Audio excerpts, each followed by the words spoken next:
Hello grade 10 student. तो जैसा कि आपको पता है कि 2026 का जो हमारा बोर्ड एग्जाम है बहुत नज़दीक है। और क्या आपको भी परेशानी हो रही है कि हम साइंस की प्रिपरेशन किस तरीके से करें, क्योंकि सर अब बहुत कम समय तो है नहीं जिसमें हम उसको क्वेश्चन को पढ़ सकें। तो क्या किस टेक्निक को हमें यूज़ करना है जिससे हमारे जो मार्क्स हैं वो एग्ज़ाम में बहुत अच्छे से अच्छे हमारे आएँ। तो उसके लिए बेटा मैंने क्या किया है, देखिए ईज़िली आपको समझाने के लिए मैंने जो है कुछ ट्रिक्स आप कहिए या कुछ शॉर्ट नोट्स आप कहिए या किस तरीके से हमको इस साल का जो 50 जो मार्क्स रखा गया है, मतलब जो उन्होंने बोला गया है कि किस तरीके से साइंस का पेपर जो है इस बार नए पैटर्न में आएगा, वो कैसे रखना है, हम उसके बारे में मैंने आपको एक पीडीएफ जो है वो मैं इस वीडियो के नीचे क्या किया है, आपको कमेंट आप लिखिएगा और आपको वो पीडीएफ जो है वो डायरेक्ट आप डाउनलोड कर सकते हैं। तो मैं इस वीडियो के बाद आप जिसको भी ऐसा चाहिए कि मैं प्रिपरेशन की जो एग्ज़ाम की जो प्रिपरेशन है वो कहीं अच्छे से करना है, तो आप उसके रिगार्डिंग की जो पीडीएफ है वो आपको मिल जाएगी। चलिए तो फिर बात करते हैं कि उसमें मैंने क्या-क्या चीज़ों को हाइलाइट किया हुआ है। तो सबसे पहले की बात कि जो एग्ज़ाम का पैटर्न है, वो हमारा 3 हिस्सों में है। इस बार आपका जो पार्ट है एग्ज़ाम में वो सेपरेट आएगा। पहला पार्ट 30 मार्क्स जो कि बायोलॉजी है, सेकंड पार्ट जो कि केमिस्ट्री 25 मार्क्स और थर्ड पार्ट में आपके फिजिक्स होगी जो कि 25 मार्क्स रहने वाली है। नेक्स्ट बात करें तो आपको जो एग्जाम के जो क्वेश्चंस है ना, वो सबसे बड़ी चीज़ उसमें आप परेशान होंगे, क्योंकि जो एग्जाम में सीबीएसई की ऑफिशियल साइट है बच्चों, उसमें लिखा है कि जो 50% जो क्वेश्चंस हैं वो कॉम्पिटिटिव बेस्ड होने वाले हैं। तो सर इंपॉर्टेंट क्या है, इस पीडीएफ में मैंने किस तरीके से chapter wise chapter, chemical reaction हो, चाहे एसिड बेस सॉल्ट हो, चाहे बायोलॉजी का कोई चैप्टर हो, तो कैसे क्वेश्चन बन सकते हैं और बाकायदा अपना एक्सपीरियंस प्लस सीबीएसई की जो गाइडलाइंस है जो उन्होंने पीडीएफ डाउनलोड मतलब ऑफिशियल साइट पे दी थी, उसको निचोड़ के मतलब कुछ उसमें आपस में कंबाइन करके मैंने आपको एक पीडीएफ प्रोवाइड करी है जिसमें आप इजीली समझ सकते हैं कि हमें क्वेश्चन को किस तरीके से हमसे एग्जाम में पूछा जाएगा, क्योंकि ये पहली बार है जिसमें बोर्ड पैटर्न में हमारे को क्वेश्चन जो है वो इस बेस से आए हैं। तो आपको ये चीज़ ध्यान रखनी है, बिल्कुल भी उसके बारे में आपको समझना है। तो देखिए, अगर हम बात करें सबसे पहले आपको ये चीज़ समझ में आ गई कि प्रिपरेशन कैसे करनी है। दूसरा काम आपको ये समझना है कि अगर हमारा कोई चैप्टर हमने स्टार्ट किया पढ़ना, तो उसका तरीका क्या है हमें पढ़ाई करने का। तो देखिए बेटा, आपको क्या करना है, सबसे पहले काम अगर हम बात करें आपके एग्जाम पॉइंट ऑफ व्यू की, तो किसी भी बच्चे को सबसे पहला काम है अपनी एनसीईआरटी जो आपकी बुक है उसके नोट्स आप प्रिपेयर करिए, उसके पर्सनल नोट बनाइए और उन नोट्स को कहीं से याद करिए। आप उसमें किसी भी कंटेंट को नहीं छोड़ सकते।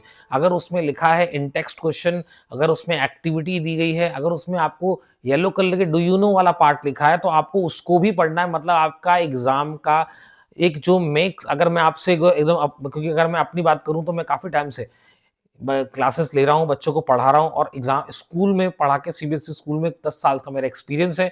मैं आपको पीछे अगर आप देख पा रहे हो तो मैंने यहाँ पर आपको अपना एक्सपीरियंस जो कि बोर्ड कॉपी करेक्शन करने का जो एक्सपीरियंस है जो सीबीएसई की तरफ से दिया गया, मैंने उसको भी रखा जिससे आप ये समझ सकें कि ये जो चैनल में आपको मैं जो बोल रहा हूँ वो एक ऑथेंटिक और क्लियर बात बोल रहा हूँ, जिसमें आप समझ सकते हैं कि हमें एग्जाम में किस तरीके से एग्जाम में क्वेश्चंस को लिखना है। तो आपको सबसे पहला अगर मैं आपसे बोलूँ कि क्या करना चाहिए इस समय, तो आपको किस तरीके से प्रिपरेशन करनी है उसका मैं आपको सिंपल स्ट्रेट फॉरवर्ड बता दूं।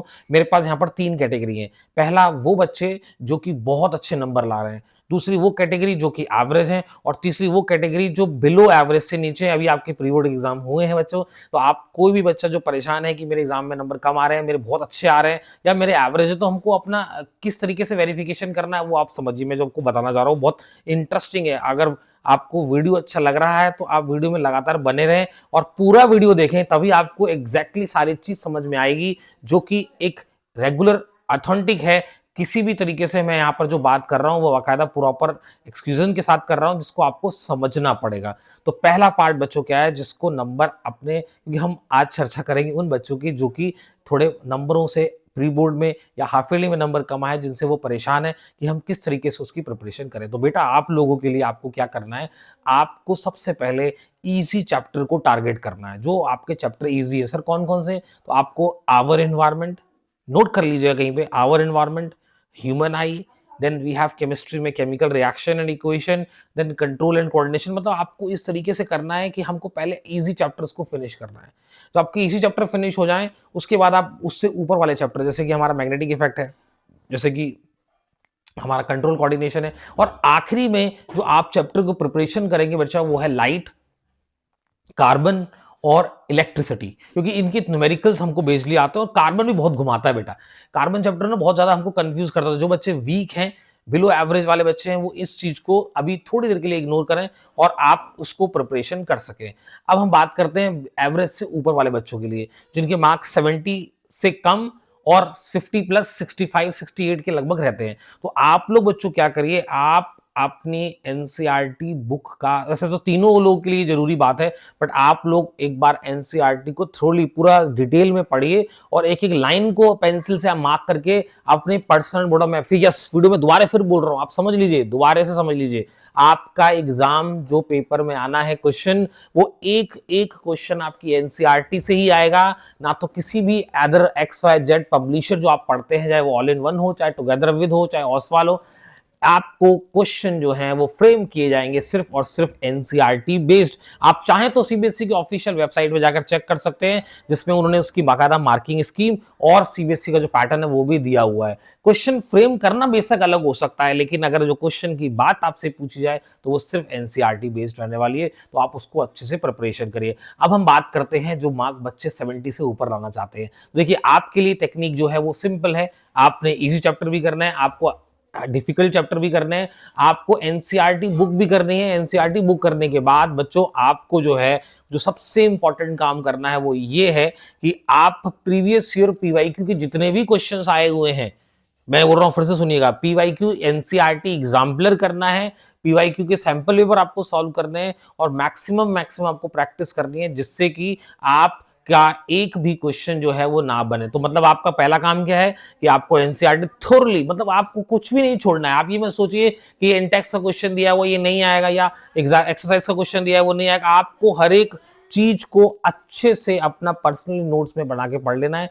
दूसरा काम आपको ये करना है कि प्रीवियस ईयर के जो क्वेश्चन पेपर है, सैंपल पेपर जो आए हैं, उनको आपको अच्छे से कंप्लीटली लगाना है, उनको आपको अटेम्प्ट करना है। और तीसरा काम जो सबसे इंपॉर्टेंट है वो बच्चों ये है कि आप एनसीईआरटी एग्जाम्पलर कंटिन्यू कर लिए, सारे क्वेश्चंस करने के बाद आप अपना मॉक टेस्ट दीजिए, जिसमें आप अपना टाइम सेट करिए और उस हिसाब से एक एग्जाम देना। जितना आप लिखेंगे और आंसर्स को रटना नहीं है, आप जितना हो सके उनको ट्राई करिए, जितना हो सके लिख कर याद करिए, जिससे आपके क्वेश्चंस इजीली समझ में आएंगे। तो आई होप आपको वीडियो में समझ में, अगर आपको वीडियो अच्छा लग रहा है तो आप अपने दोस्तों को भी शेयर करिए और साथ में जो नीचे बेल आइकन दबा है उसको क्लिक करके सब्सक्राइब करिए, जिससे और वीडियोस आपको इस तरीके से आगे मिलते रहे और हमारा नोटिफिकेशन आपको मिलता रहे।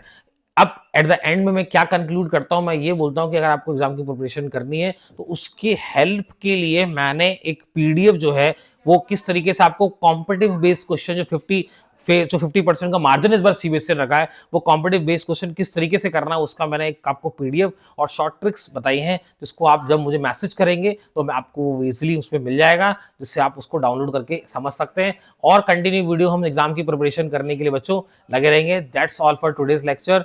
जय हिंद।